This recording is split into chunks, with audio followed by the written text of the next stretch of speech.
Hey everybody, this is Daryl. I'm back with the book of John. I hope everyone had a wonderful Thanksgiving. We're going to jump right into it. We found out a little bit about who Jesus is. We found out about John the Baptist.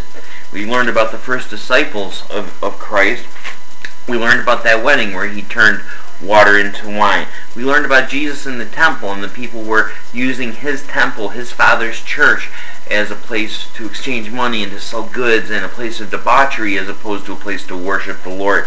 We found out about this man called Nicodemus, this Pharisee person who belonged to a group of people that didn't necessarily believe in Jesus. We find Nicodemus opening his heart to Jesus and finding out what being born again really means.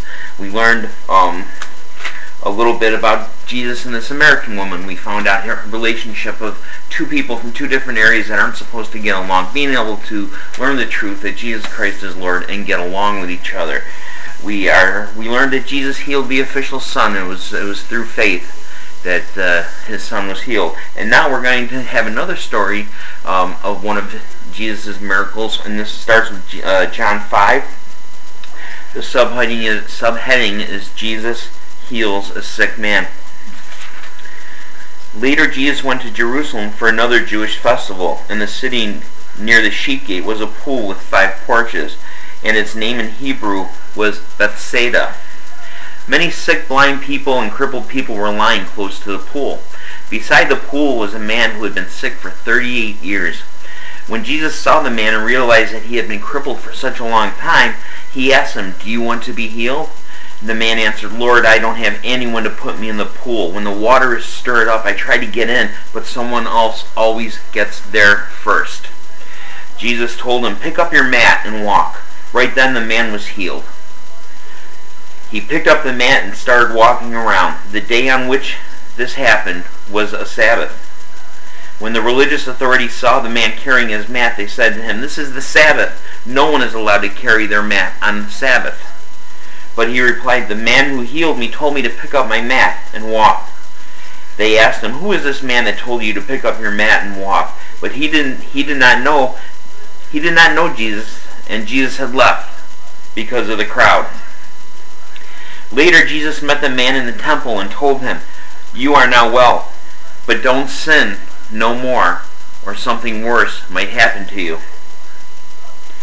The man left and told the leaders that Jesus was the one who had healed him. They started making a lot of trouble for Jesus because he did things like this on the Sabbath. But Jesus said, "My Father has never stopped working. That is why I keep working." Now the leaders wanted to kill Jesus for 2 reasons. First, he had broken the law of the Sabbath, but even worse, he had said that he was the God, the Father, which made him equal with God. Friends, the Lord helps people who help themselves. Jesus can work through us, but it's not always up to us to just wait and depend on other people or wait for the Lord to do something. We need to stand up, take our mat, and walk. And Jesus will heal us. He'll heal our soul. He can heal our bodies. People tell you, the Pharisees, I'll just give a real side little commentary. The Pharisees didn't like this Jesus proclaiming that he was the Son of God and performing these miracles. And performing these miracles on this day of Sabbath. And this is where all the rules, and this is almost where the start, and this is the important thing. This is how I'm going to end it because it's probably the most important thing you're going to get out of this short video. When we talk about Jesus, I am not talking about religion. I am not talking about a ton of rules and laws and this is how you have to do everything.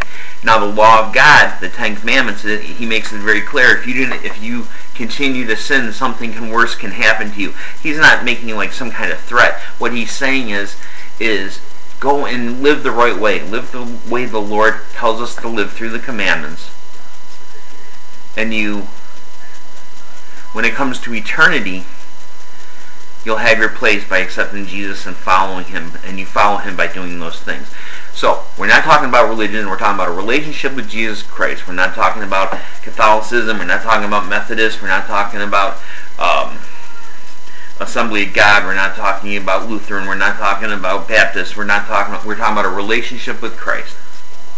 It's very simple. Accept Him into your heart, follow Him, and you will be saved, and you'll have your place in eternity. God bless you. I'll see you next time as we continue with the book of John. Let's see what's next. Real quick.